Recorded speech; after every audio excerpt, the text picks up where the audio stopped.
श्री शिव महापुराण की जय। बोलिए गजानंद गणेश जी महाराज की जय। आप सभी शिव प्रेमियों को इस श्रावण मास के तीसरे मंगलवार की अर्थात मंगला गौरी के महाव्रत की ढेर सारी शुभकामनाएं। माँ गौरी सदा सर्वदा आप सभी के पूरे परिवार पर सहाय सदा सर्वदा भगवान शिव भगवान गणेश के साथ विराजमान रहे, ऐसी कामना प्रार्थना हम आज इस शिव महापुराण के माध्यम से करते हैं। पीछे के अध्याय में आप सभी श्रोतागणों ने श्रवण किया भगवान शिव ने शरभ अवतार क्यों धारण किया। आज वही शरभ अवतार में भगवान ने भक्तों का कष्ट किस प्रकार से दूर किया, आज वह कथा श्रवण करेंगे। निश्चित है हम सभी का जीवन बड़ा ही अनमोल है। यदि हम इसकी अपने जीवन में इस श्रावण के महीने में भगवान शिव की कथा को सुन रहे हैं तो कहीं ना कहीं हम कथा सुन नहीं रहे हैं।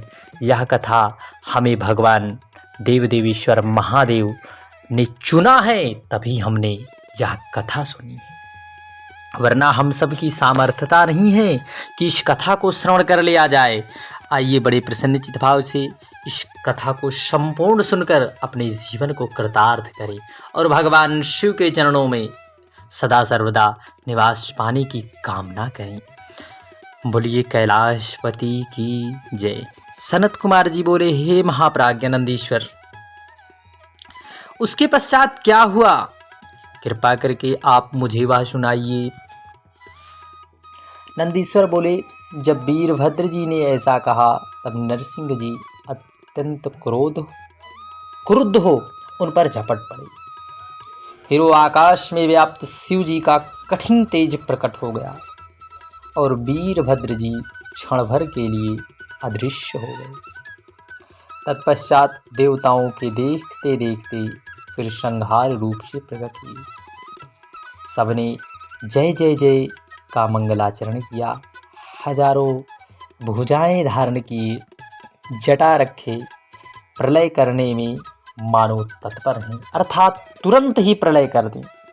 भयंकर तथा गंभीर शब्द कहते हुए महाकोपाग्नि से भरे त्रिनेत्र हुंकार करते हुए इस प्रकार विकट रूप से भगवान नरसिंह जी के आगे आकर प्रकट हो गए। उनके प्रकट होते ही नरसिंह जी का बल नष्ट हो गया। उन्होंने नरसिंह जी को अपनी भुजाओं में बांधकर इस प्रकार पकड़ लिया कि वे अत्यंत ही व्याकुल हो गए। फिर विष्णु जी को लेकर ऐसे उड़े कि भगवान शिव के वृषभ के नीचे लाकर डाल दिया। तब भगवान विष्णु व्याकुल हो गए। सब देवता और मुनीश्वरों ने शिव जी की बड़ी स्तुति की।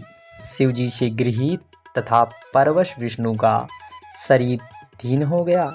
वे अंजलि बांध अपने मनोहर वचनों द्वारा परमेशान की स्तुति करने लगे।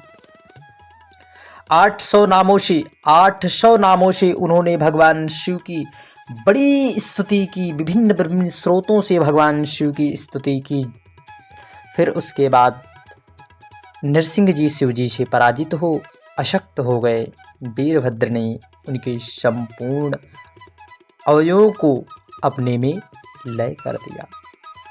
सब देवताओं उन कल्याणकारी परमेश्वर की स्तुति करने लगे। तब देवताओं के इस वचन को सुनकर परमेश्वर उन पुरातन देवता और महर्षि से बोले, आप लोग घबराइए नहीं, विष्णु जी की महत्वता कुछ भी न्यून ना होगी। वह आज भी मेरे भक्त हैं, वरदाता हैं, मेरे भक्तों से नमस्कृत हुआ करेंगे। ऐसा कहकर वे पक्षीराज नरसिंह जी के शरीर को लेकर पर्वत पर चले गए। तभी से भगवान नरसिंह जी के चर्मधारी हुए और उन्हें मुंडमाल में उनके मुख को मिला लिया जाता है।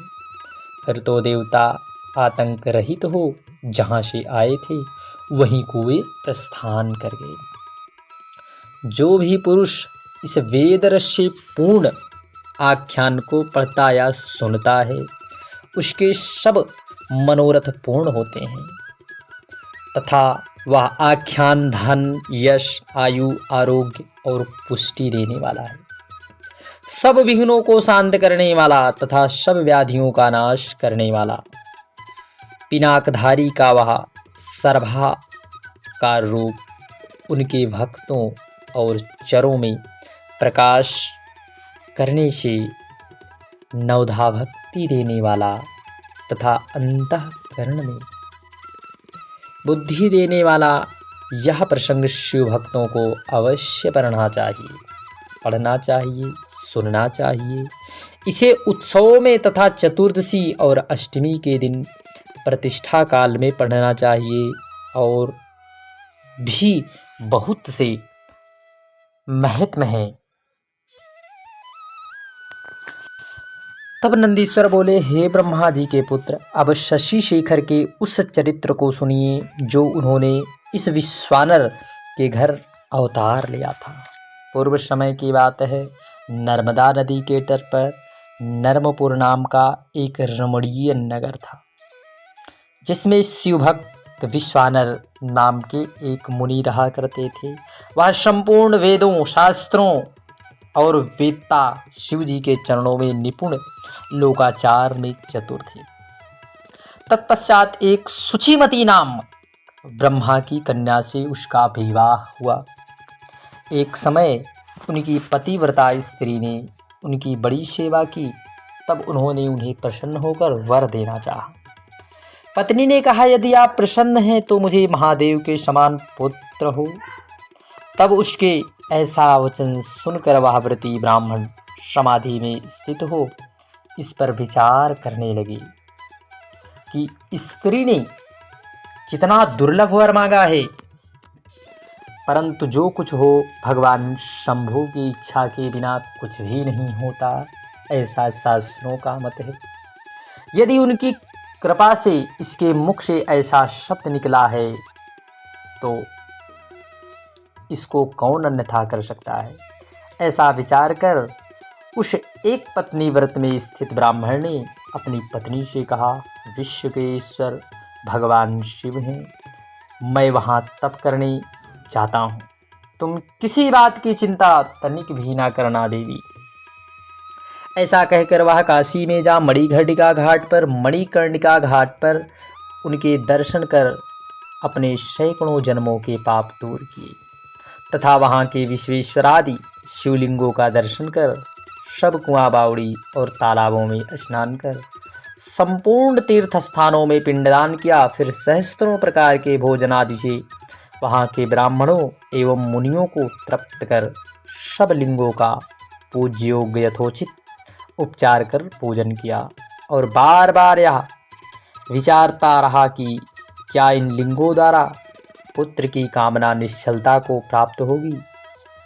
उसे ज्ञात हुआ कि अवश्य ही वीरेश लिंग इनके लिए प्रशंसनीय है।